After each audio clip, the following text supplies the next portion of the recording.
Hello guys! Hello Capricorn! Welcome dito sa ating channel, Kapalaran 888 Capricorn. Alamin natin kung anong messages, vibration, gabay energy para sa lahat ng Capricorn. Ito general reading para sa lahat. So, ngayon is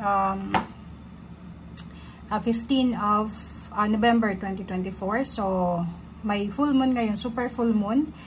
And then, may parating din na bagyo. So, dito sa barahan ito, or nandito na ba yung bagyo? Okay, so dito sa first card mo, Capricorn, Lynx. Okay, ito yung spiritual animal mo for this full moon. Na sinasabi sa'yo dito na keeper of secrets. Okay?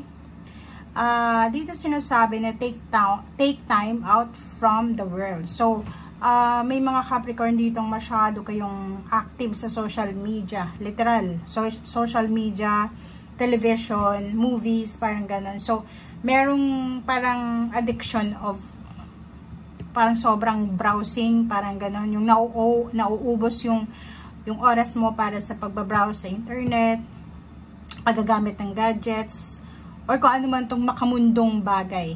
Okay? So, kung ano man to, material, anything na makamundong bagay ito. Okay? So, sinasabi na take time out from the world. So, mag-pause ka muna sa ngayon, mag-sabbatical ka, bigyan mo ang sarili mo ng time na makapag-rest, mag-ground ka muna, okay? In-observe mo muna yung mga nangyayari sa paligid mo. Dito sinasabi na this super moon na to, walang sino man ang pwedeng makapanloko sa'yo, okay? Kasi mapapansin mo, makikita mo kung sino at ano yung mga purposes or may mga hidden agendas or kung ano man ang plano sa'yo ng mga tao sa paligid mo. Okay? May mga secrets din na sikreto na posibleng pagkakatiwalaan ka, kanang kapamilya, kaibigan, na ikikip mo talaga siya. Okay? So, dito sinasabi na kailangan mong manahimik. Okay? Kailangan mong manahimik.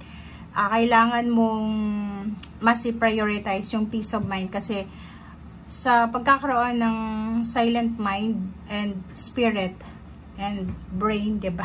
Heart, parang ganon. Ito yung pwedeng magdala sa'yo ng strong confidence kasi diba, yung mga tahimik na tao, sila yung parang dangerous. So, kailangan mong maging parang dangerous sa paningin ng mga tao sa ngayon. Okay? Sa paligid mo.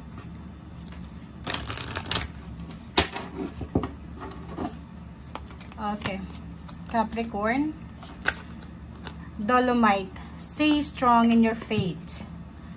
Dito sinasabi na kailangan maging strong sa paniniwala mo, spiritual man, sa sarili mo, or sa kung ano mang kakayahan mo. Isang positibong outcome ang posibleng mangyari, depende sa kung gaano ka-capacitive sa isip at puso mo or sa mga actions mo. So, ibig sabihin, yung positive result, yung positive outcome, depende sa kung ano yung mindset mo. Okay?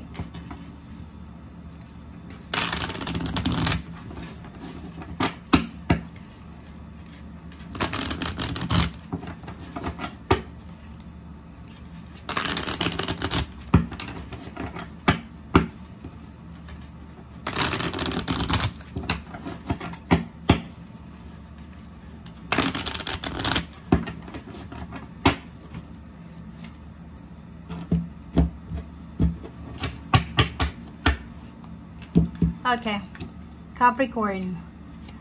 Nakikita dito, so, tingnan mo to, isang magic to isang manifestation. Isang, parang, ano siya it's a milagro, it's a miracle. May milagro na posibleng mangyari sa'yo or darating sa'yo na pwedeng, since milagro siya, unexpected siya. So, pwedeng ito ay in terms of money, career, financial, or relationship, spiritual, psychological, physical, health, or anything to na sobrang miraculous na mangyayari sa buhay mo na pwedeng magdala sa iyo ng peace and harmony. So, ibig sabihin yan, may mangyayari sa buhay mo, Capricorn, na sobrang unexpected. Okay? So, dito sa barahang to, dalawa yung major arcana. So, pwedeng dalawang major happenings, positive. Ito'y pwedeng travel, isang unexpected travel, isang napakabilis na progress, napakabilis na parang good news, parang ganon, na pwedeng magdala sa'yo ng peace of mind. So, nakikita natin na yung dala ng supermoon sa'yo is sobrang miraculous blessings. Parang ganon. Okay? So, next is 6 of Cups. Merong mga emotion ka na posibleng babalikan mo. Okay? So, may mga wini-wish ka from your past na posibleng ibabalik mo sa ngayon. So, ibig sabihin, marami kang pinapangarap sa nakaraan na parang abot kamay mo na sa ngayon. So, ibig sabihin, may mga simple blessings kayo na pinagpipray nyo lang dati. Yung parang hindi nyo naman binibigay yung best nyo dyan. And then, miraculously, posibleng makuha mo talaga siya. Pasensya na. Ang daming messages from the universe na sa intuition ko na lumalabas dito sa baraha mo. And eto naman na the Hermit, sinasabi na may clarity, may liwanag. So kung halimbawa dati sa usaping pera, progress, money, career, emotional, or sa success mo, hindi masyadong maliwanag. But now, sinasabi sa'yo dito ng barahan na unti-unting magkakaroon ng clarity, ng liwanag, ng enlightenment, yung mga plano mo, o diba?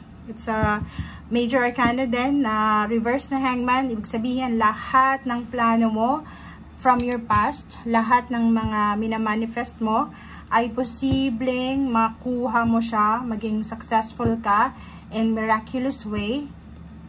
Or pwede siyang, yung mga hindi mo na inaasahang blessings, yung mga nahang ng mga plano sa buhay, ay posible pa rin matuloy siya. Okay? New beginnings, so sa pera, it's either new source ng income, new work place, or workmates, or pwedeng mga new sources siya ng financial. Pero, be careful kasi etong new beginnings na ina-offer sa iyo ng universe or papasok sa buhay mo, medyo mahirap na trabaho to. So, ibig sabihin, magiging sobra kang busy, sobra kang magiging busy, sobra kang magiging pagod dito. So, pwedeng, diba? So, sabi ko na, so kung ano man to, anumang trabaho yan na ibibigay sa'yo, anumang business yan na sisimulan mo, ano man yung success na matatamo mo sa ngayon, may kaakibat kasi, yung success natin, may kaakibat yan na responsibilities eh. So, yun, be responsible kasi maraming nagwe-wish ng blessings na to, ng milagro na to, na makuha nila, pero ikaw yung makakakuha ng milagro na to. So, nakakapagod, pero sinasabi ng barahan na ito yung magdadala sa'yo ng kakayahan para mapaligaya, masuportahan, maproteksyonan yung pamilya mo sa usaping pera. Okay. Travel, relocation, from place or from relationship na hindi ka na masaya. So, nakikita ko sir dito, you're moving on, moving out from the situation na hindi na siya para sa'yo, or parang yung situation na hindi na makakatulong sa'yo.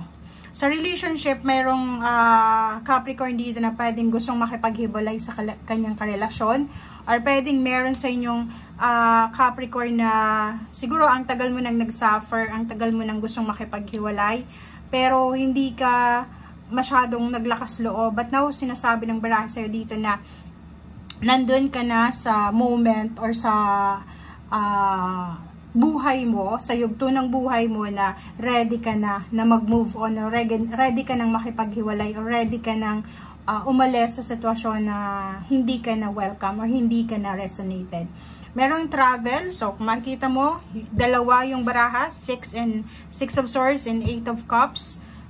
Dalawa yung baraha na nagsasabi na gusto mo na makaalis, you're moving out, gusto mo nang makalipat.